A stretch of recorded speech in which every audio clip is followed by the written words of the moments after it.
channel, give like Lion Tech a subscribe, man. Big blessed for that, in man. the house, Blessed man. for that, man. And obviously, I'm all about the love when it comes down to my YouTube content creators. So yeah, big love to you. Thanks for having me, No, bro. No, you're welcome, man. You're welcome, man. On a real, Every time, like, because I'm not only am I a Chelsea fan, I'm a footballing man. Yeah, anyone that sees me talk will know that I'm a footballing man. I like realism. Yeah. I like realism. So I'm not being funny. If that's true about the $50 million, literally $50 million for Eddie Nketiah, are you crazy?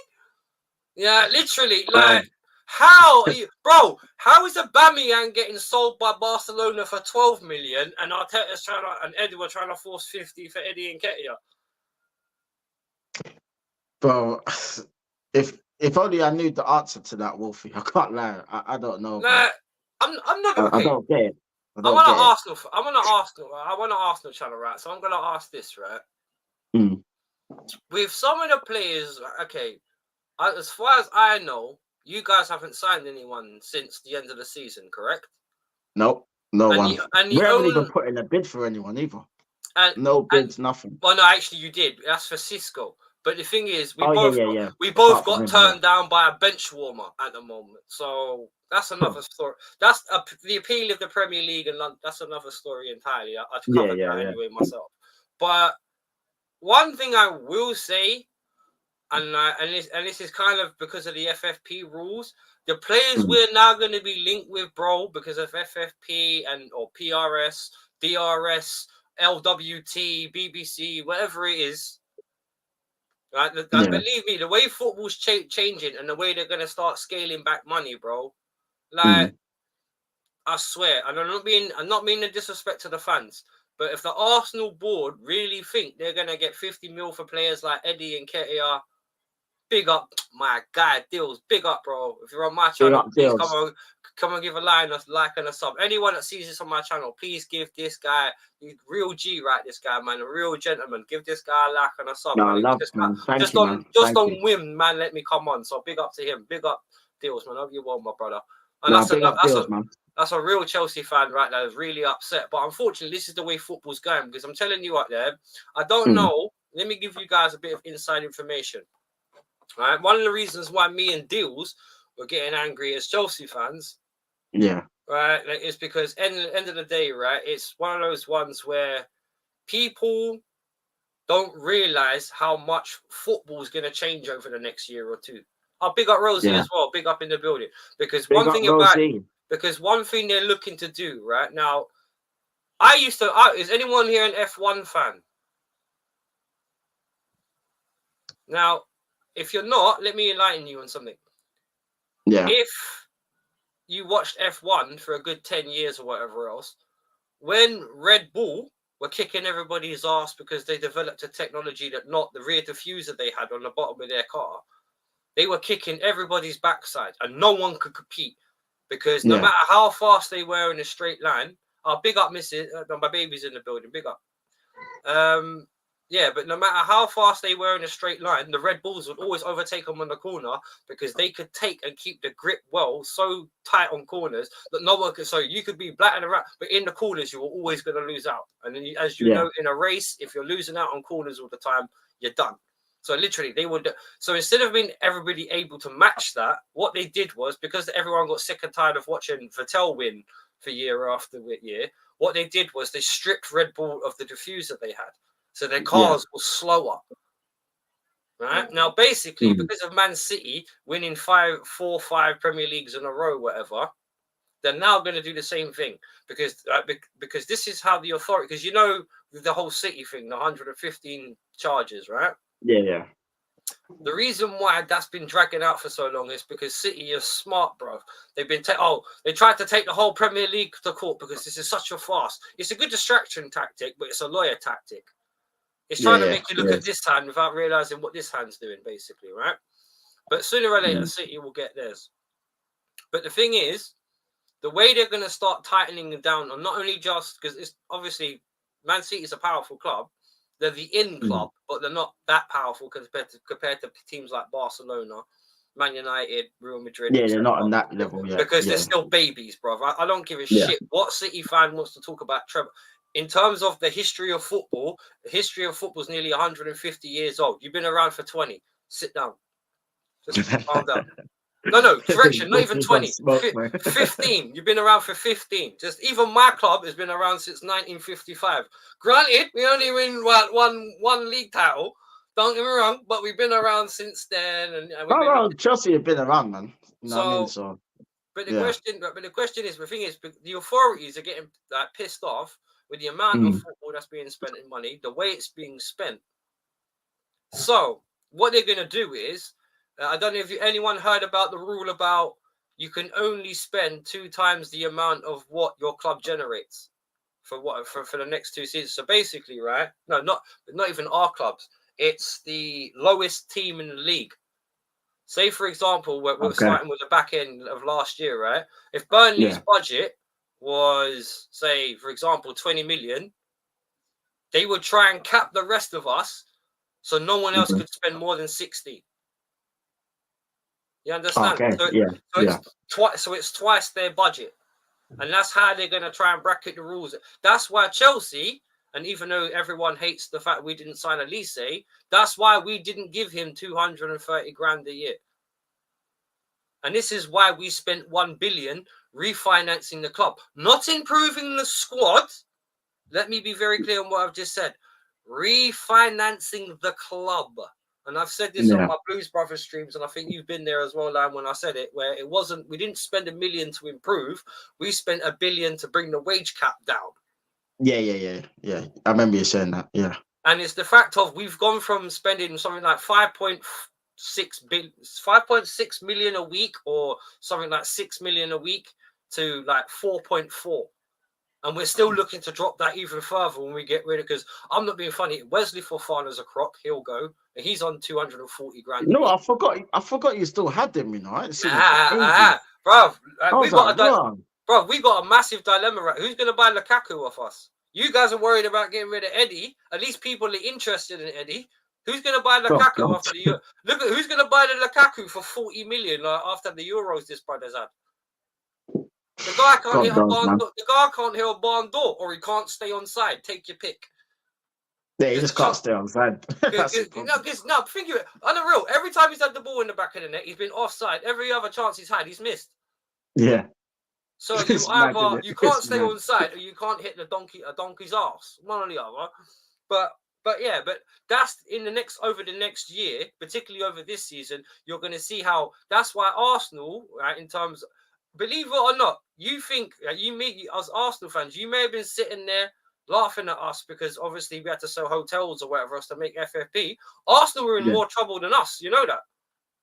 Oh, yeah, 100%. And you know why? Because because this is the one thing that saves Chelsea compared to Arsenal. When it comes to our outgoings, we've made hella money back. You have. We don't sell no one good, bro. Every one of your big players that has left you over the last 6 years has left either with a payoff or their contract terminated. That's all loss. Or they've left for free, bro. That's what I mean. Their contracts are terminated and they walk out the door. Yeah. How is it? This is what I don't get. You guys let Aubameyang go for free, and then Barcelona make 12 million off of us for him. So I'm saying, bro.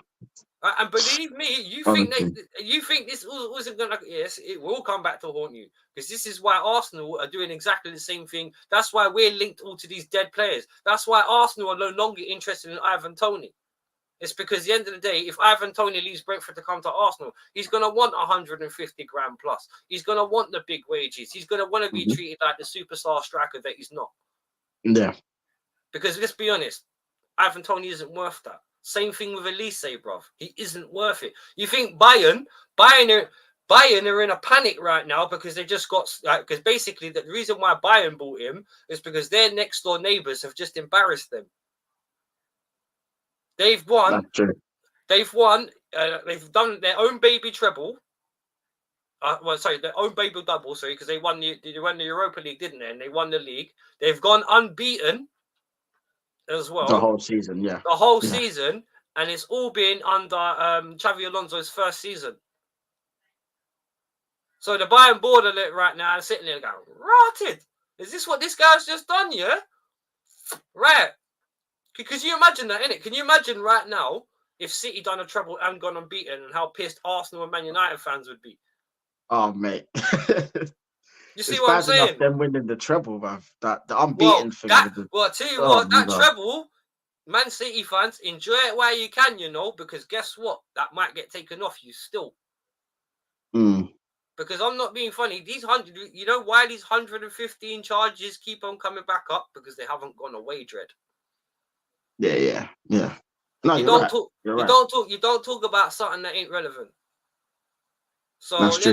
You know what I mean? When you buy a lottery ticket, then they call out the numbers. You didn't get one. You have to dash the ticket away, innit? You don't wait until next week and see if the same numbers come up. Maybe like, oh yeah, I got 2 numbers in there. Oh, but this ticket's not valid. Oh. You know what I'm saying? It's already done. You get me, but you understand, because I want your thoughts on this, because one thing I like about it, yeah, and you can tell he's a yard man. It's still a bit of a, you can see, Rasta man as well. He's got his locks. You get me? And don't mess about, bro. My auntie was Jamaican, right? If you don't know, fair play, man. If you don't know about a slipper beating, I hope you never do. Oh God! I don't think going. I always say this: don't think going down will help. Because you're just a still target then, you know what I'm saying? Yeah, but on the reals, but I want your opinion on this, yeah, because I have to say, as from the Arsenal point of view, right, you tell me how, because as I said, I used F1 as the basis, as a comparison, but I want to know from you, when all these financial rules start clamping down, you think Arsenal are going to be able to sell these dead man like Eddie Nketiah for 50 mil, bro? You'll be selling them for... The real asking price for someone like Eddie Nketiah would probably be about 10 million. That's literally what I said earlier. Like, if that. That's literally, if like that. 10 million at best. Because maybe 20 million at a push. And that's at a push.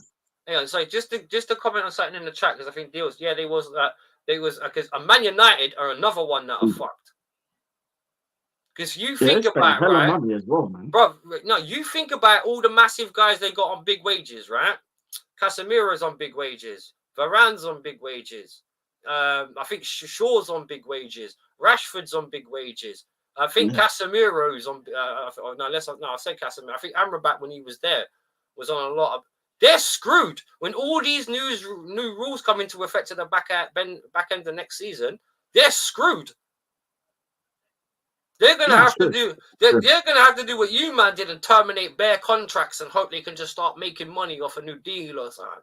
Because believe me, and by the way, if they ain't got no players that anyone wants, bruv. Like, but the thing is, they got like maybe a couple of players that they'll take, but other than that, like most of who would you take out of United? Seriously, there's not many of them. I would still take Casemiro because he's still a quality player. Yeah, Casemiro. I'll take. Oh, who else was there? I'll take Varane. I know he's left on a free now, but I'll take him as backup for like one of our centre backs. Because he's injury prone, bro. He's never fit. That's why you let him go. You know the thing is, is that if Saliba or Gabriel gets injured, we ain't got nobody that can play in the defence, bro. Yes, you can. You can play Timberlake. But you can play at centre back. He's not a defender though. He's more of a right back. If I'm being honest, attacking fullback. He's like an attacking right back. So I don't think I don't think he's like a defender like that. But you might should cop a dunk or someone off Brighton. Yeah, he'd be cheap. I just want someone that's competent. That if like one of them gets injured, they can just slot in and do a job. You know what I mean? Because we're relying on putting Ben White out of position. Big up, Leroy. You got no faith in Tomiyasu at centre back either, because he supposedly can play there. Ben White's a no. I know Ben White's a no because he's been there before. We've seen that happen. Yeah, that's what I mean. He got totally ripped, bro. He got totally ripped. With Tomiyasu, I've not actually seen him at centre back, to be honest. I've never actually seen him play there, so I wouldn't know how the hell he would get on.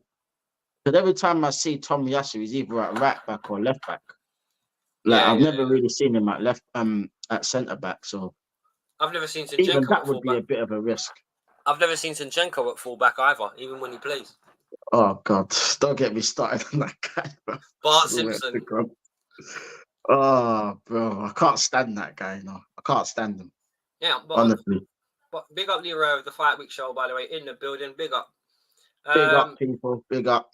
And please, again, I need to quickly bring up. I need to quick. Oh yeah, because now I'm streaming. I'm gonna need to quickly put a link to Lion's channel in my chat. Because the only other, because I want to ask you this, right? As an Arsenal fan, because you want to talk about Arsenal, so I'm not going to drone on about Chelsea. But no, that's cool. What do you expect for as an Arsenal fan over the transfer window and for next season? I want to hear your thoughts on it. Yeah, well, over the transfer window, I expect us to address the areas that we need to address. So a striker is very much needed, bro, because we can't rely on someone like Kai Havertz as our only striker. That's King Kai, bro. I thought that was King Kai to certain Arsenal fans, bro.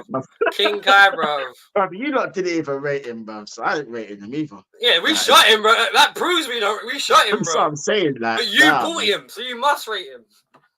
Well, not you personally. Yeah, not you personally. Anyway, I take that back. Not you personally. Yeah, that's Arteta. That's his like logic when it comes to buying players, bro. Like his talent ID is like all over the place, bro. But like we definitely need a striker. We need someone on the right wing. We definitely need a couple of midfielders, 100%. Yeah. And a few defenders. Well. You need a couple of centre backs, and we need a left back. Tierney, would you guys keep Tierney back after his loan? Me, I personally would, but I know the manager ain't gonna do it, so we might as well just sell him. But I think Timber's probably gonna play at left back, but we need someone to be back up to him. Bless you, Leroy. Because I'm not trying to see Bart Simpson at this club again. I'm not trying to see it, bro. I can't see that anymore, man. Because every time he plays, this guy's either in midfield, or he's at right back, or he's like in the number 10 position. Like he's never at left back, bro. He's never there, bro. You know what Zinchenko's like? He's like Bart Simpson going down the road at the beginning of the intro on the bike. Yeah, on the he's crashing his skateboard. Yeah, he crashes.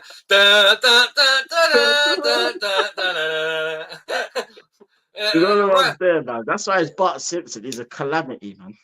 He really is. Well, man. No, I'll tell you what. You know what it is, yeah? Right? All he is for me is just Ukraine Trent Alexander-Arnold. Because the one thing about it is, this is the thing. This is what I don't get, and this is the hypocrisy of England for you, right? Why is it that Trent Alexander-Arnold is rated, but Zinchenko isn't, when they're the same sort of player? One just plays on the left, one plays on the right. Yeah, it's English tax, isn't it? That's what it is. Because I was having one of my because Deals that comes on my channel was being wound up by a Liverpool fan, Kieran, the other day, and he was saying to us that Trent Alexander-Arnold's even better than Reece James. So it's like, why? Okay, if he's such a great right back, then why is he the only right back in the Premier League that people don't want to play him as a right back? Who the hell said that? Like, he's better than Reece James? Yeah. What are they smoking, man? I don't know, bruv. But the thing is, I still have to concede that even if Reece James is a better player, he's never fit. Yeah, that's the only issue with him. He's never fit. Yeah. But when he plays, he's good. But the thing is, with that's Zinni, one thing I'd say. With Zinni, I never understood why you guys never did what the Ukraine did, and sometimes either play him as a centre mid or a left winger. Yeah. To be honest, I would have played him like in midfield, like higher up the pitch, if it was up to me, because the guy's always there anyway, so you might as well just play him there. Like playing him inverted, it's just killing the team, man. Well, the thing is, because any type of winger, that gets down that right hand side, it's got open space to run into every single time. And that's the thing, and then you got Gabriel having to shift over to left back because this man's out of position, and that means Saliba's on his own practically, and then Ben White has to sort of cover Saliba. So it's basically like all over the place. Like you saw it, like I don't know if you watched the Aston Villa game or not. The one when they beat you 2-0 in the second. Yeah, of course I did. I was on Tony's watch along doing that, bro. That was crazy. Yeah, like you saw exactly what happened. Like Zinchenko ended up on the right, for some reason. Yeah, and there was no one on the left, and then Liam Bailey gets a tapping on the back stick. Yeah, Unai Emery killed you guys second half that game. This is what I'm saying. Like, that was a prime example of what we have to suffer when he plays. Now, I mean, at least when Tomiyasu played or Kivio played for a little bit, like they would stay on the left. They wouldn't get forward as much because Ben White was the one always going forward. Well, can I ask you a question? Do you reckon you guys could go free at the back like we did? Because let me explain something quickly. When we have a player exactly the same sort of like mold that you have in Zinchenko. His name's Ben Chilwell. Right? Oh yeah. Oh God. It's what do you call a football team with no trophies since 2001? I don't know where you're going with that one, Leroy, but that's fair enough. He's gonna ban up. But anyway, yeah, we've got us the similar guy called Ben Chilwell, and he likes to cut up the pitch and bomb down the pitch and sometimes cut inside like Zinchenko does.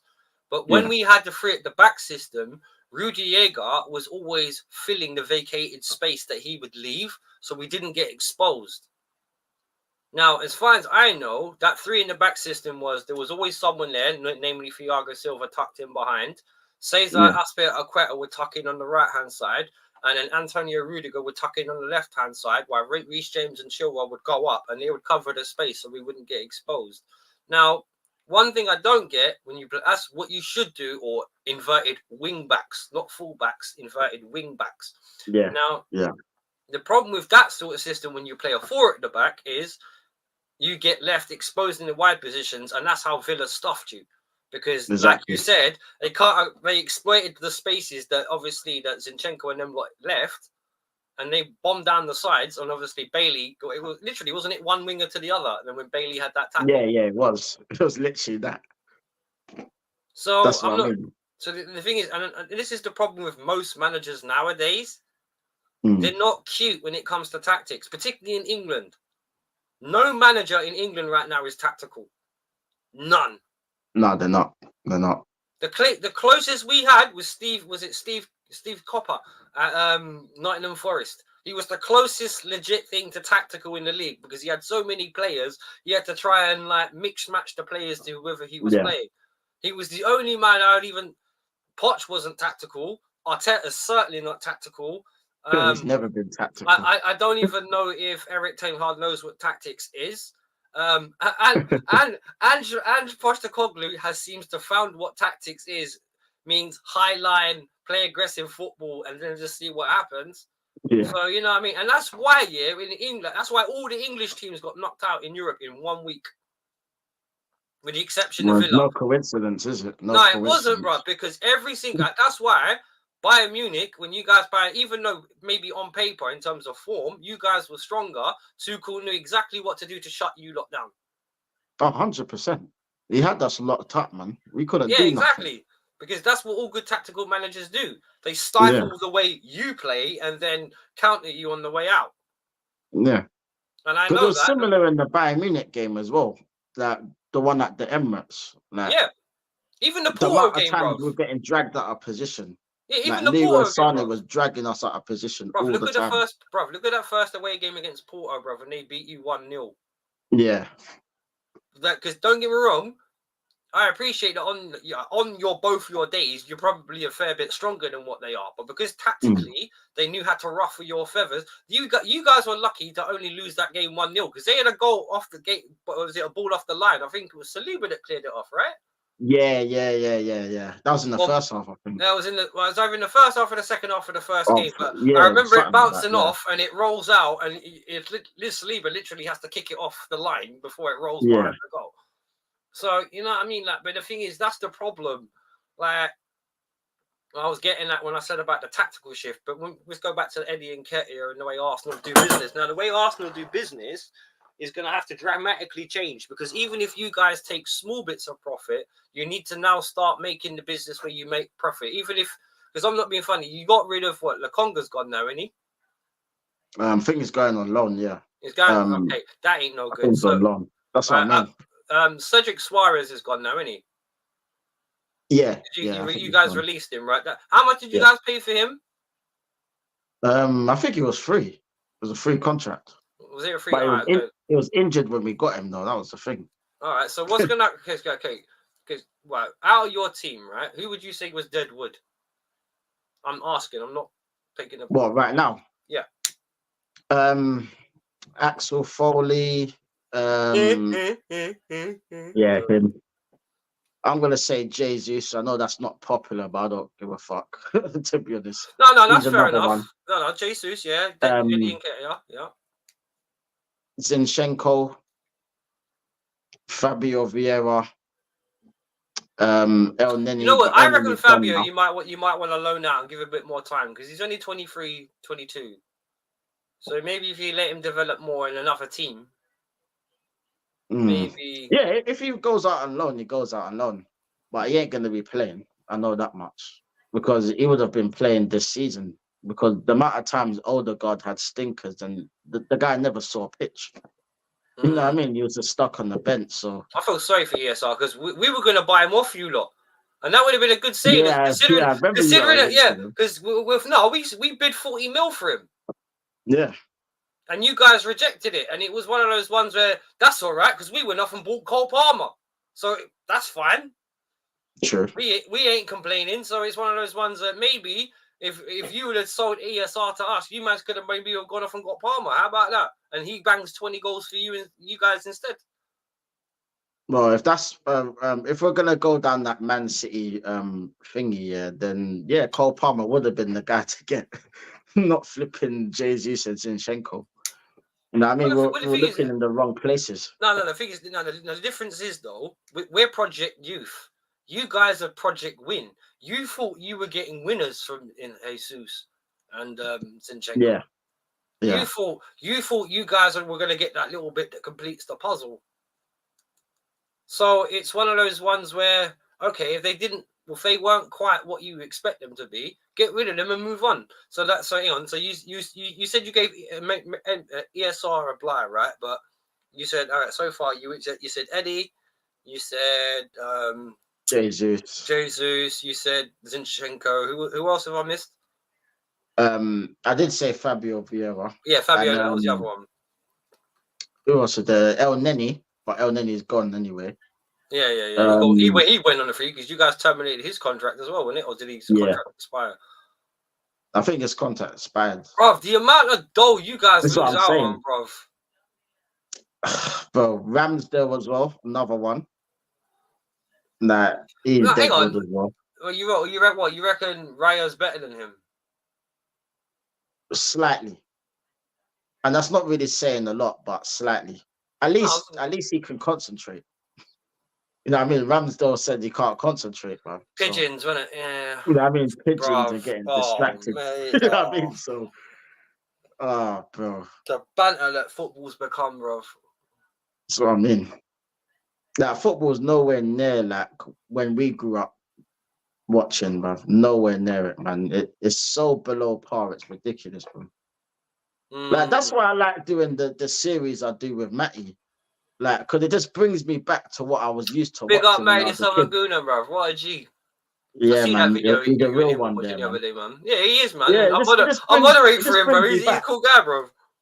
No, Matty's son, man. Matty's a real man. But yeah, it just brings me back. Like, when I'm watching it, like, I'm thinking, bloody hell, man. Like, I haven't seen finishes like that in ages. Hey, bro, do you remember when people used to place it under the goalkeeper? Yeah, Trezeguet, Del Piero, Ronaldo, Raul, Diego Tristan, if you know who I'm talking about. Oh my days. Diego Tristan, flipping Valeron. Yeah, Valeron. He knows. Yeah, man knows about Super Deportivo, bro. Yeah, the one that won the league. Yeah, the one that won the league. Like, they won La Liga. Them lot. Yes, come on. What about how good your Valencian knowledge? Sick, you know? Bro, do you remember Valencia's team under the Benitez with Albelda, Baraja, Refente, Vicente, Almar, Pablo Aimar, and all of them. Yes, Pablo Aimar, the Argentinian, bro, the little wizard playmaker, bro. Yes, he was sick. He was sick. Yeah, but them man, they nearly won the Champions League twice. Bro, they were in the Champions League final 2 years in a row, innit? And they 2 years in a row, man. They lost it both on penalties. Bayern and Real Madrid, I think. Yeah, By or something like that. 2002, it was Real Madrid. Bayern the following year. Yeah, that's what I mean. Like Yeah, man. that's what I'm saying. Like, it's nowhere near them levels now, man. No, bro, it's not. I know there's Deadwood, right? How much do you reckon you guys are going to get for that Deadwood? Like all those 5 players you just mentioned. How much do you reckon? Assuming they don't all get their contracts terminated.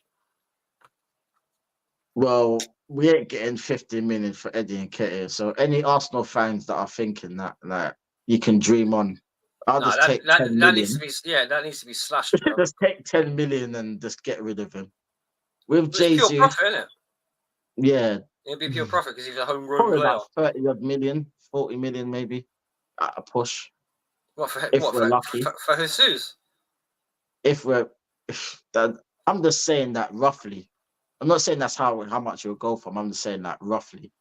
But Fabio Vieira, maybe 20 million, something like that. So when you add it all up, really, Maybe we're about not really 50, 60 anything M's. back. Yeah, you maybe about 60 40, M's 50, 60 max. maybe. And that's for Yeah, 5 we ain't getting players. nothing back for these players, man. That's shocking. That's the thing. Exactly. That's not even what we got for Kai Havertz. No effect. No offense. And that was one. And believe me, he was one of the deadest of deadwood. The only player that annoyed me more at Chelsea than Kai Havertz was Mason Mount. And we got 55 M's off. Yeah, a lot of Chelsea fans say that. No, bro, you know why? Yeah, this guy was so on leaving before his actual transfer. He had to redo. And he changed his hair color, bro. Man had to do his goodbye video twice. Oh yeah, I forgot about that. Yeah, I remember. And it dragged on. I'm not being funny, yeah. This is one of those guys that won the Champions League with us. Oh, I love the club. I never want to leave. Oh, I want to leave. All right then, bye. Just go. See, that's what I mean. Chelsea were ruthless back then, man. You know, we're ruthless. We like any player that don't want to be there, you just get rid of them. We still are. But the thing is, right now, as I said, one thing I will say is right now, even though I hate Todd Boehly and the way they've gone about it, because they seem to have gone out of their way to erase the tradition of Chelsea over the last 20 years or 20 plus years now. It's one of those ones where they may be still a step ahead of everybody, because I don't rate them as owners yet. Oh, well, I have to stick it out because they ain't leaving. But realistically, the only group of people I can blame is the British government, because this all happened because of the British government. And, and the fake. He weren't planning to leave. He was just forced out.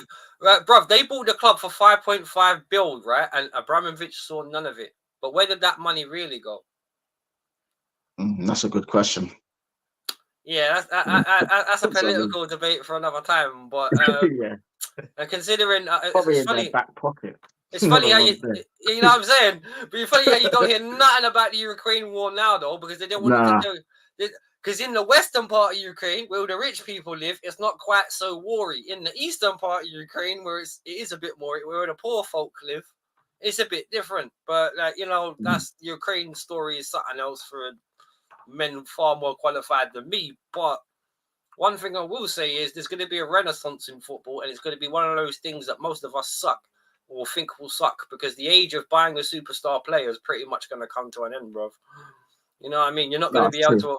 You're not going to be able to afford to sign a guy on 200 grand plus wages, because just by the rules, you're simply not going to be allowed to do it. And think about what I said as well. And mark my words, they said it already. Go and check it. The new FFP, PRS, whatever you want to call it, twice the transfer budget of the smallest club in the Premier League at the time. So if Burnley are spending, okay, who's coming up from the Championship? Leicester, for example. So for the next season or the season afterwards, if Leicester are still like the poorest earning club in the Premier League or wherever else, and they can only spend 30 million, the rest of us can only spend twice that. Think about it. Think of the chokehold. That's why Chelsea are buying up and sucking all these youngsters up now, bruv. Why they still can spend. And so later got them on them death row contracts, man. Like 8 years. And shit. No, but 8 years. But the thing is, it's clever though, because think about it. No, it's clever. It is clever. I rate it. Because now they banned it. Because that's the thing. As businessmen, I rate Todd Boehly and them because they know what they're doing. Yeah. But as football owners, do you quite listen to the fans? Because I know they said about successful, over in the States with the way they run their teams, but the setup for how they run their teams is completely different. They don't have a transfer window; they have a draft. They have no promotion America's different. Yeah, they have no promotion or relegation in their competitions. You just make the playoffs, or if you can make the playoffs and go on, you might win something or go on to a World Series or whatever. Mm-hmm. The setup for it is completely different, and there's no punishment because even if you watch basketball. You know, Region A, Region B, Region C, all that. These man, if they don't make it to a playoff, that's it. Their season's done, but there's no punishment for it. They don't get relegated to nowhere. It's just season's done. That's true. It's true. So, and the thing is, right, and this is one thing that makes me laugh about Broly and them lot. They may be masters of their own trade, but this is not your trade. You have to adapt. You have to adapt. But I will say this, if the way things are going is true, they're still a step ahead of everybody, and he's a smart dude because he came in and saw the loophole and I'm just going to exploit it. He did. He slapped FFP in the face, bro. He slapped him dirt in the face. Yeah. And think about it. There's not a single player at Chelsea other than Wesley Joke Fofana, who we can't sell because he's been injured for 2 years, and Romelu Lukaku, who's on 300. He's on 300 grand a week and 300 grand. Yeah, that's what we bought him. Because don't forget, we bought him for like 91 point whatever it was. Yeah, nearly 100 mil. Nearly 100 mil, bro. The only other deal I can think of that went as badly as that, or even worse, was Hazard to Madrid. True. Bro, they paid 140 million for a guy that played 25 times in 3 seasons. Boys, I can't lie, they never got the Chelsea Hazard at all, man. Well, to be honest, you could argue the same problem with what's going on in England now is why everyone's getting injured was the same problem in Spain and when he left. Why is it the players in England can't stay fit anymore? That's a good question, man. Because it's happening at all the clubs. Because Arsenal used to be famous for like long-term injuries to everyone. Like every season was suffering from injuries. Yeah, Wenger changed that. Last season was probably one of the only seasons I can remember where we didn't have many injuries.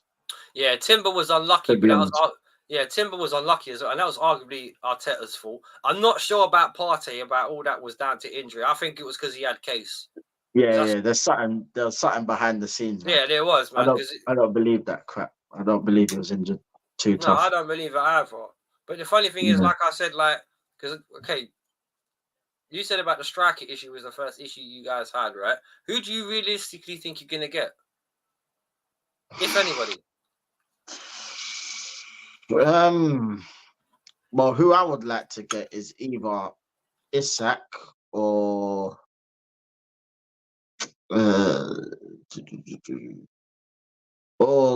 don't know. Like, would you go Isak. Would you go for Osherman? Because apparently he's available for 100 million euros now. To be honest, I don't really rate him like that. But if like they sign him, then I'll take him. Don't get me wrong, he'll score goals and that, but I'm not really feeling him as much as everyone else is, to be honest. But I think he's overhyped, bro. I think he's way overhyped. He is overhyped. He is. Like, from what I've seen, like, I don't really see anything special. Apart from the fact that he puts the ball in the back of the net at times. Oh, yeah, and he's injured a lot. Yeah, that's about it. Well, he'll fit in at Arsenal then, isn't it? You know what I mean? You know what I mean? Very well. Yo, welcome, Timber. You know what I mean? Like move over, bro. I need to get on the bench with you. You get me? Trust me. But no, like the players that I want us to get, we're not gonna get anywhere. I know this club too well. We're not gonna get anyone that we want, bruv. It's gonna be whoever they get. Well, it's probably gonna be some fucking 18-year-old from a left back, centre back. A left back, centre back, striker. Who do you want? Left back, centre back, striker. Who do you want? Striker right now. Yeah, but which one? Who would you take if you have just your open choice? Forget realism or whatever else for a second. If you could pick a centre back, a striker, and a left back, who would you take? Because apparently Alphonso Davies, right, Bayern are willing to let him go for about 60 M's. Even though you'd probably have to break your wages, though. If I was to pick one, it would have to be a striker. Well, who though? because I feel like your optimum pick. that Who would be would be your ultimate literally pick? the number one. Isaac, That yeah. would be, Would you take it? Would yeah, Isaac be someone the like choice? Isak, because he could finish. Mm. Like I know, like people will say he has his injury problems, but he's been fit most of the season. If we're being honest, he's been injured for a couple of games. I would take him because he's the only boy I've seen in world football recently that only needs one chance. Yeah. I will say this: out of all the players I've seen Saka, Jackson, whatever. When they all miss chance, they all miss chance. Isaac don't miss, bruv. That's the one thing I will rate about him. You don't. Like, when he takes a shot, that ball only leaves his foot if he knows he's gonna get that shot on target, and that's what I like about him. He's precise with his shooting, and he's a good shooter as well, bro. He's a good shooter. He's the last. Put it this way: if the ball dropped to him in the box, he's like Van der Man back in the day. He's the last person. He's the last person in the world the ball to drop to, because he'll put it in the back of the net. Because I remember Van Nistelrooy used to be a baller, but he adapted his game. Fergie was like, "Yeah, you can run with the ball and that, but just stay in the box, and became the ultimate goal poacher, bro." That's it. But a lot of people think that Van Nistelrooy was just a goal poacher, but that guy could play football. Yeah, like his link up play was good. Dutchman, total really football, good, all that's that, what I'm saying, Dutchman. Yeah, like, they can all play football. Ferguson just got the best out of him by saying, "Look, you're a great finisher. I need that," and the rest is history, really. Yeah, because he didn't need Van Nistelrooy to do all of that because he had the techie ballers. Yeah, like you had Giggsy and them lot doing it anyway. And that they can do that. Now, I mean, all you need to do is finish the chances they put in on the plate for you. That was it. That's what me and Lion were talking about when we were saying about different kind of. Okay, let me tell you the difference between ballers now to call ballers when me and Lion were watching like prime football, right? When David Villa first went to Barcelona, and I think 2008, 2009, right? There was a conversation that David Villa had with Xavi and said, "How do I let you know to you when to pass me the ball when I'm in space?" And Xavi said, "Don't worry about it. Just find the space. The ball will come to you." Now, deep that for a second. Just deep it for a second. Xavi has just told David Villa, "Don't worry about the ball. Just find the space. When you're in the space, the ball will come to you." Oh yeah, a treble later. If they won the treble, innit? Because remember that famous 5? Was it the 5-0 slapping? You got all the Barcelona fans with the Real Madrid fans. Remember that? Remember that? You remember that, Lion? You remember that? Way back. And they were like 5, bye. Bro. But the thing is, that's the difference. Nowadays, you're lucky if a brother sees a brother in space. Exactly. Like, you ain't got no creativity in these players now. And it's very rare. And England is the best example, right? You look at the game the other day, right? When they started with Jude and Foden and all that, right? Yeah. England are dead. And you know why I tell you England are dead? Because they got no wide players. Jude Bellingham, Phil Foden, and Cole Palmer, when they were playing, were all trying to get into the same spaces. They're all number 10s. Well, that's Southgate for you, though, man. Literally, man. That guy's honestly. But anyway, I've had my little rant. I'll shut up. Big up having me on. No, you're more than welcome, and I'm enjoying it, man. 100%. Big up Deji Spurs in the building, my brother. What you saying, my G? Big up Deji, man. Deji, my guy. Big up, bro. So like and subscribe to Deji as well, man. What a G, true gentleman, man. I look forward to doing the next. Yeah, Deji's a real one, man. Big up to Deji every time, man. Love. Don't shake your bum violently, or he'll come for you with his club. The Arsenal Slayer. I am not one of them guys that are shaking their bums, bro. That's AFTV and them not, bro. You know what I mean? No, they can shake their bums. You know what I mean? Nah. I'm not about all that shit, man. Nah. No, I just want my team to win, bro. Like, it's been 20 years, bro. You know what I mean? Like, imagine waiting 20 years for a league title, bro. I'm not even being funny. I'm approaching 7-8 myself still. Bro. That nigga You getting to know, that 10 mark real soon, bro. you know, I mean, I'll be on my first decade soon. Like the clock's ticking. Yeah, clock is ticking. And there's the link in my channel as well. If you're watching this on my channel and you see Deji's channel, please smash a sub on the guy. The guy's a G, man. I got better love for Deji. Yes. Subscribe to Deji, people, man. 100% subscribe Deji. to me. And by the way, give Lion a sub as well, bro. He's a good brother, man. Please, if you can. Like, big up Deji, man. If you can, like, smash I see Deji out there, man. Big up Deji. Deji, like, one thing about it, Deji is like the Spurs league gunner. If you actually listen to what he's saying, it makes sense. But because people don't want to hear that because it's Spurs, delusional Deji. No, listen to what the guy's actually got to say. Like, okay, then decide whether you think it's. Don't say, "Oh, Spurs can challenge for." Oh, you're delusional. Hang on, let him finish. If he signs 3 more players, we can just keep consistent. Yeah, because at least he adds context to what he says. You know what I mean, bro? That's the problem. He will say what he thinks and then explain it. But as soon as he says what he thinks, a lot of man just cut him off, and it's just like, why? If he can explain it, and when they hear it, it's like they don't accept the explanation. It's just like, if you can keep that, yeah, exactly. He's not. He just has expectations like he does for his club, like we all do. Yeah. And I'm not even being funny, right? Realistically, and this doesn't go for Lion because I don't know Lion's personal point of view on this, but a lot of Arsenal's point of view was they were still in a title race after Villa game. You weren't in a title race. Oh, mate.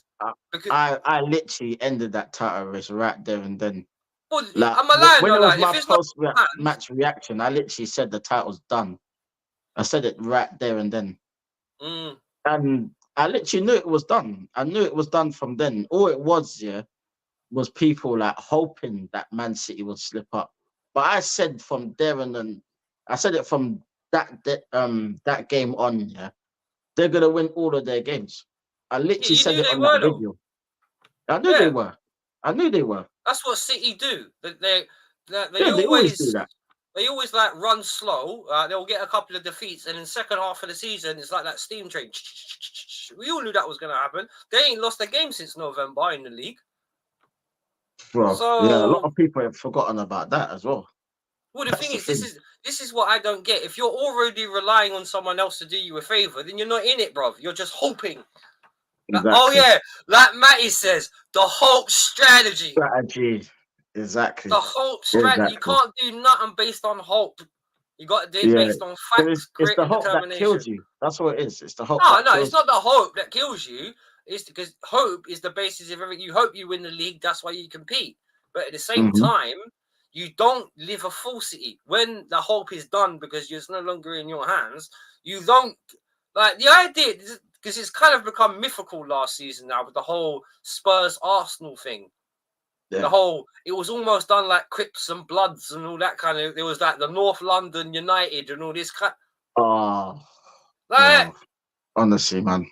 Bro, I swear, when I saw that, okay, I normally I would banter about it, but when I saw what was happening about, and I heard 3,000 Arsenal fans got into the Spurs stadium to cheer on Spurs. I was just like, they got to be tourists, bruv. There ain't no real Arsenal fan doing that, I'm telling you. Bro, the only time back in the day, 3,000 Arsenal fans would have been bursting if they were trying to burn the place down. And I'm not even kidding. Other than that, you would have... I'll tell you this for a fact. From when I was born in 1986, all the way up to maybe before football really started getting rotty, maybe about 2019, 2020, there was no way in hell an Arsenal fan would ever walked in that ground unless you were watching the Arsenal they're playing. No, 100%, man. Who's going to Tottenham if it's not for North London derby? Well, not unless you value your life, bro. You know what I mean? The thing is, this is the thing, yeah? And I know this is kind of what I like, and I know you like the same thing, you like to be real. The shameless way that football content is done nowadays. Now, I'm not even being funny, right? It doesn't matter if you look at AFTV, which is fan-based. It doesn't matter if you look at mainstream media, like at Sky Sports, when it was just like, over to you, Arsenal, over to you, City, over to you. Oh, sorry, you can't say Liverpool anymore. Sorry. But you know what I mean? It's that narrative. Why have we always got to treat everything like an episode of EastEnders and put a dramatic spin on it? Oh, pure drama, man. And that's the thing. And it's the same thing in the Euros. Why is it, when you listen to the Slovenia guy, why is it everyone in the Slovenia squad keeps their mouth shut? Everyone in the Spain squad keeps their mouth shut. Everyone in, I don't know, the Portugal squad keeps their mouth shut. But then you see Mark Guéhi talking about Southgate's record speaks for itself. You know, it's always England in these tournaments that run up their mouth the most, but never achieve anything. And I'll tell you what, Mark Guéhi, okay, he's an ex-Chelsea academy product. That guy should have had his mouth slapped when he said that. Because if you actually look at Southgate's career, even as a player, you can track his failure, right? Euro 96, he missed the penalty. Wait. Euro 96, he missed the penalty. 2006, he gets Middlesbrough into a UEFA Cup final against Sevilla. They absolutely just shred them 4-0. 2020, he gets them to a Euros final, right, against Italy. They lose that. You can actually track Southgate's failures. Yep. You can actually track them over his career. Exactly. And I'm not being funny. This guy was bare washed up and finished up at Middlesbrough, by the way. And that was when Middlesbrough were relegated as well, by the way. And he got them relegated. I think he actually did. Yeah, he did. I actually think he did get them relegated. He was their manager when they were relegated. I think Lions right on that one, actually. Yeah, he was, I think. Yeah. So, right. What do you expect? This is why we say, when guys like Lion, myself, Lee Gunner, Matty, you know, some of the others, even like Uncle Rods as well, who's an old school Liverpool fan. Yeah, big up Rods, man. You know, the trash we have to see as fans compared to what we've seen, it's chalk and cheese, bruv. It is. It's like it's like you're getting jerk chicken fresh out of the jerk pan, or you're going to like prison food where you're getting lukewarm porridge. It's chalk and cheese. So I use the jerk chicken example because like that's one of my favorite meals still. You know what I'm saying? Like, it is, bro. I'm not even joking. Ask my missus; she'll tell you. I love eating. No, I hear it. Me and her, we have whenever she's down, we have Caribbean every Saturday. No fail, not even a lie. But anyway, no, I heard it, bro. I heard it. But the thing is, that's what I'm saying. Like the narrative, the way things are spun, like the way things are said, it's like for us, it's called like to the modern kids or whatever. It's hype and it's news. To us, it's 80%, 90% bullshit. This is stuff that doesn't need to be said. Why is Mike Guéhi coming out running out his mouth? Shut your mouth. You don't need to hear what Phil Foden is having a third child, all that jazz. Just shut up, let the man get on with it. And why is it at the beginning of every international? It's coming home. It never does. Oh, it winds me up, man. It proper winds me up. There you go. Look, my missus every time. DJ Crane in the building, big up as well. Oh. Big up DJ Crane. I'm with the Lions, so you gotta go. Sorry, I'm too. They might as well call me Simba. You know what I mean?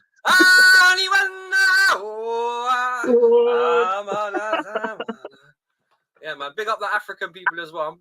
Because if you don't know about Africa, learn about Africa. Now you gotta try harder than that, man. That's some Tony the Tiger flex. I'm like. That's some like Frosty's flex, man. You got to put a real jungle flex in there.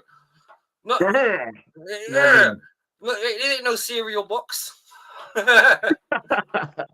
Like Frosties and that. You know, that's what I'm saying. Tony the Tiger. You know what I mean? Like, oh dear. But yeah, mad thing, man. The way football's gone, it's tragic. Yeah, it's gone in the, tragic, it's in the bin, bro. It's in the bin. Trust me. But I'm gonna that's why I want to do old school content on old school footballers, because a lot of these people want me to rate these players, and I'm like, did you actually see the players that I was watching And I'm not even talking about the Ballon d'Or winners, like the R9s and all On that. average, I'm even bro. talking about the average ones back then that were classed as average. Right. How many They were teams? levels above these players now. Bro, Levels. how many teams did we have back in the day? Yeah, right, like the Southamptons and all that, even the Fulhams and all that, that had players that we could never get. And I'll give you an example. Look at Letizia. Oh God! You know what? I'm gonna say to Matty here because he was on one of my lists for players to do. So we're definitely gonna do him. 100%. Yeah, ask Matty Yo. from me. Wolfie says that Letizia was one of his favorite. Now that guy, yeah, he would have walked into Arsenal's team. He would have walked into Chelsea's team. He would have walked into the Newcastle's team, Liverpool's team, any one of that day, the Leeds team, any one of that day, he would have walked into their team like that, and he would have been the best midfielder they had. This guy was a guy that wasn't quick, wasn't particularly strong either. No pace whatsoever, but he didn't need it. But he was so skillful with it. He could use both feet very well, by the way. He could shoot, he could pass, he could chip, he could lob, he could do everything. And the man would bang 15 goals a season at times. Now, you know, all of them 15 goals from like 25 yards. Yards, bro. And they're all volleys or half volleys or long shots or free kicks, bro.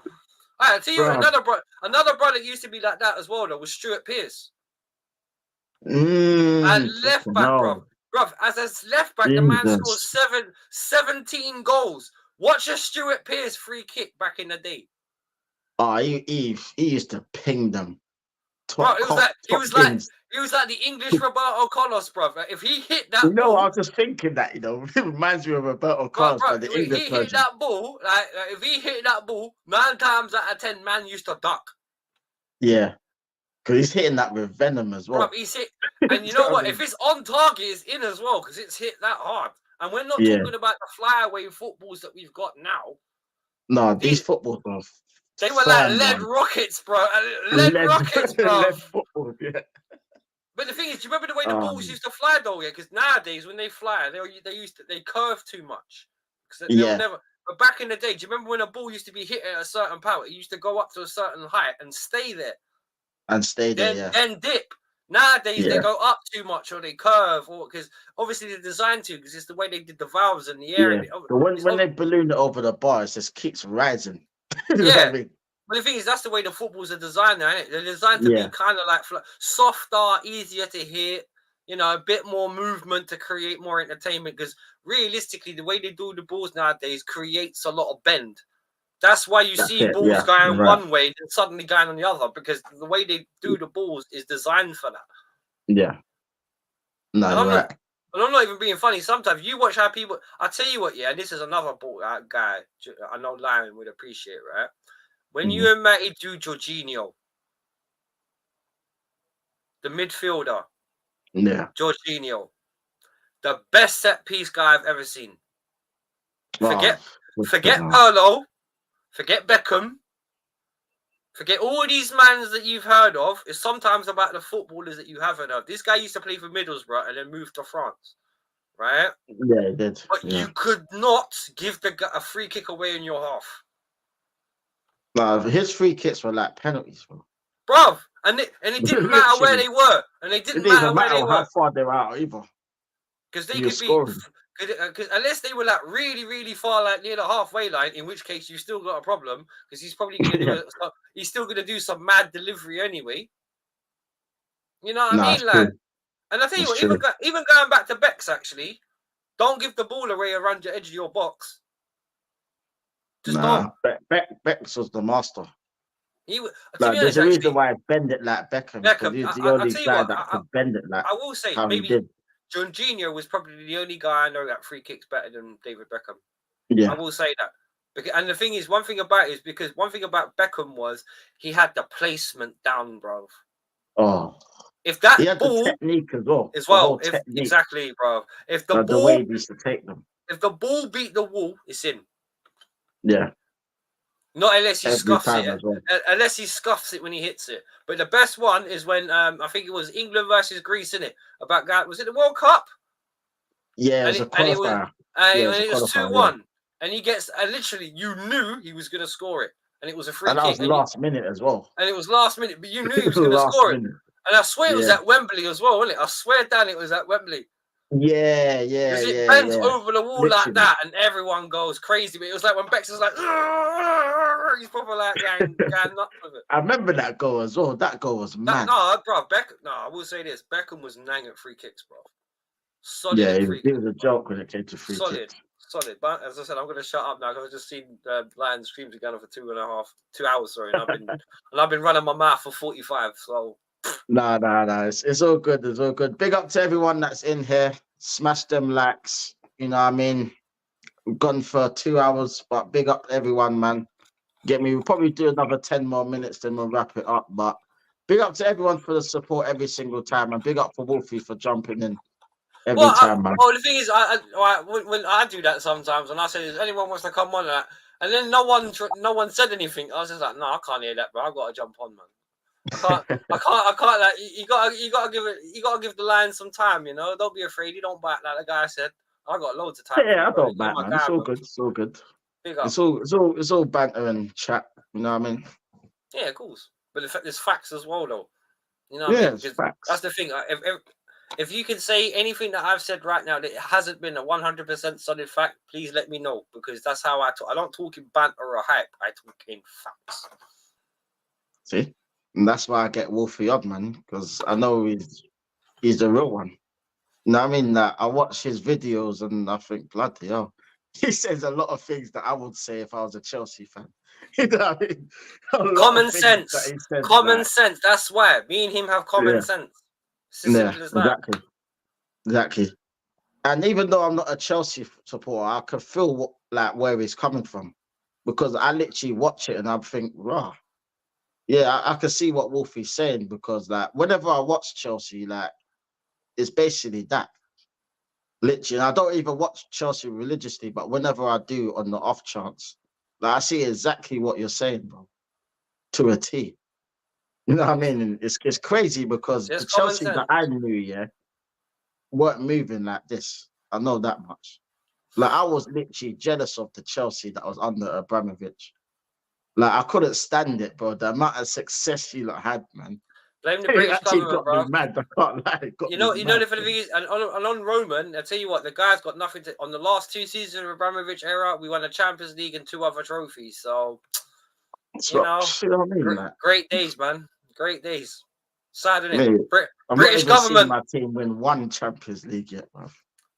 Well, look at the price. At least Spurs didn't do it when they got to the final against Liverpool, innit? Yeah. Bro, be grateful for small mercies. Can you imagine that? That was the most torturous day of my life, bro. I can't lie. I was fully on Liverpool, man. I was like, you lot better not do this. I'm telling you, because I'm finished. They didn't. You know what I mean? The old enemy helped you out. Liverpool made sure they scooped another. I always gave Liverpool credit for that one. Well, and that's as far as it goes, you know what I mean? But big up, Jez. Sorry. Big up, Jez. Hope you're doing well, bro. Big up to the side. Yeah, man. Big up to Jez every time, man. Hope you're well, Jez. I ain't got a 5 forehead, DJ Crane. Leave me alone, man. My forehead's blessed. my hair's actually out today. You can actually see it's not pinned back because I just got back from work, so you can actually see all my hair today. It's not like because normally I have my hair back, so this doesn't happen. But never mind. You can leave my forehead alone. You're making me self-conscious, man. Let me do a little comb over still. There you go, man. Leave my hair alone, looking like John Wick and all that. Oh, dear. Oh, those jokers. All about big up everyone that's in here, man. Love for the love. It is. We've seen Deji and Jez as well. Big up. Yeah, big up Deji, big up Jez. All the real ones are in here, man. Yeah, big up, man. DJ Crane, love for the love, my brother. What you every got single up? time. What you got coming up, Lions? What's the content you got coming up? Because I'm not jumping on the Euroflex, bro. I can't stand Euro, so I haven't really been doing any watch-alongs or anything like that. No, I haven't done no watch-alongs or nothing. I've done a couple of reactions to some of the England games. I've done one on the German game, the first game of the Euros. But yeah, I'm just doing reaction to the England games because I know Southgate's a scrub, so I know who do you think's gonna win it? About that. No, but who do you think's gonna win it? My pick is either Germany or Spain. One of them two. I'm feeling more Spain, man. Yeah, it's definitely out of them two, I think. You know, I think France have been underwhelming. Yeah, very. They're not as good as I thought they would be, personally. You know what it is? I think it's just you're looking at a very disjointed France because like some of their players are playing in Saudi, like with Kante and them lot. Are they at the levels they were? Probably not. Nah. I think Spain and Holland as well, the Netherlands as well. Because Ronald Koeman, regardless of he's tactical, and I'm not being funny. Yes. France were lucky against Holland, I think, right? Because literally their goal should have stood. Yeah, why was that off? That was given as offside, bro. They're trying to say that the player was like, how was that offside? Bro, they're trying to say the player was impeding the goalkeeper. The goalkeeper had no chance to get into that ball, bro. France got saved by a technicality. He wasn't near the goalkeeper's side at that time because it went on the other side.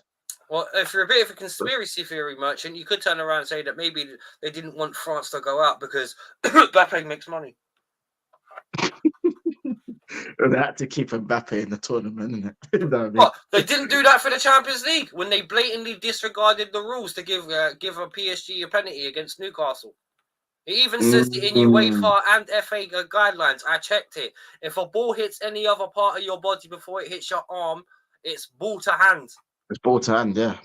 And they disregarded the whole rule to give PSG a penalty to keep him in the Champions League. Just saying, football corruption's real, folks. Sorry, don't want to bust your little bubble. That decision was a joke, to be honest. That was a joke. I didn't hear because of the cough. All right, DJ Crane, I'll say hello. Kylian Mbappe is a money maker. That's why they wanted to keep him in the Champions League and the Euros. Because like Lions all just about said, the Benjamins, man. You get all me, about bro. The Benjamins. That's why they expanded it. They made it larger to incorporate more teams. Yes, we've had more games and some of them have been all right, but realistically, it's for revenue. More countries watching. Use your noddle, people. Facts. Nah. Thank you, man. Thank you, people, for coming in. Love for the love. Big up for Wolfie for coming in, man. Like, mad respect to you, bro, for being here. No, thank you for having me, man. Like, when you said, I was waiting for some of the Arsenal fans to jump on, but no one did. So I thought, I'll jump on then. Give me a minute still. Literally, I just got back from my uniforms over there and everything. But I thought, nah, man, can't have a line be like open invitation and no one comes, so I'll jump on. No worries. No. Thank you for coming on, man. Thank you for having me. I think it's the first time on your channel, I think. So thank you. Yeah. More to come, man. More to come. Like, once the new season starts, I'll be getting more people on and doing more shows like this. So, man. I'll tell you what. Right about now, I'm just doing random shows at random times. You know what I mean? Well, I'll tell you what, I'll tell you what. If you're on this old school footballer thing, I'll tell you what. I'll talk to you about some of the old Prem players, man. Because I'm not being funny. The first two players I want to talk about, if you ever do things like that, were Bergkamp and Zola, bruv. Technically speaking, the two of the most graceful and technical players that ever played in the Premier League, bro, because they could do virtually anything.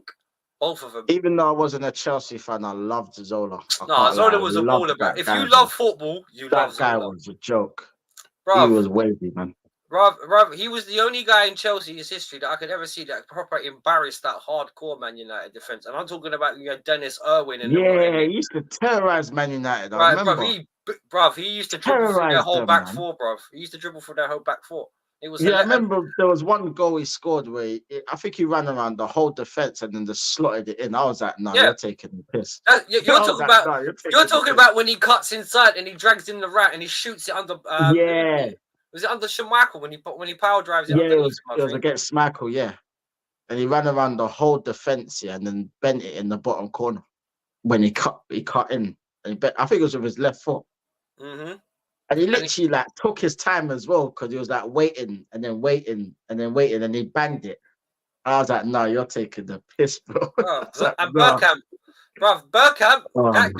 that guy, I tell you what, if this was the Matrix, he'd be the architect because you kick right. And this is the one reason why I rate Bergkamp and Zola so highly. Yeah, you've never seen anybody be able to do what they can do. No, not at all. You've never seen. It was a pleasure to watch Bergkamp, man. It was a pleasure to watch him. Bro, man. this guy Bergkamp, even though he looked miserable, man would go one side, the ball went the other. I'll see you on the edge of the other side of the Newcastle defender. Come on. Come on. No, but it's true, though. David got spun. Yeah. Right, well, I'm not being funny. I'm a defender. I'm a defender by trade. What do you do? Follow the ball, follow the man. What do you do? Literally. What can you do, bro? He literally put him in a completely unwinnable scenario. Because if you follow the ball, right, you don't know where the ball's going to end up going because it's going behind you. And if you follow the man, you don't even know where he's going to... It just happened to be that on the other side, they met up again. That's all it was. You know what I mean? It's like me and Lion saying we're going to go shop. I'll go around this side, you go around that side, we'll meet off we end up meeting. Yeah, exactly. That's exactly... No, but Alado. No, it's facts. The ball went one way, he went the other, and what do you do as a defender? Seriously, you're like, oh, shit. By the time you turn around, it's already in the back of your net. So back of the net. What could they do, man? It was artistry, man. It was maestro. Like he was a magician on the pitch. He was another guy, that it didn't matter who was playing up front, Just give him the ball, he'll find you.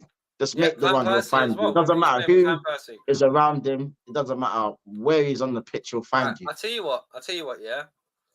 3 of the best players, no, 4 actually, because I've got to give this guy his credit as well. But he did it in a different way.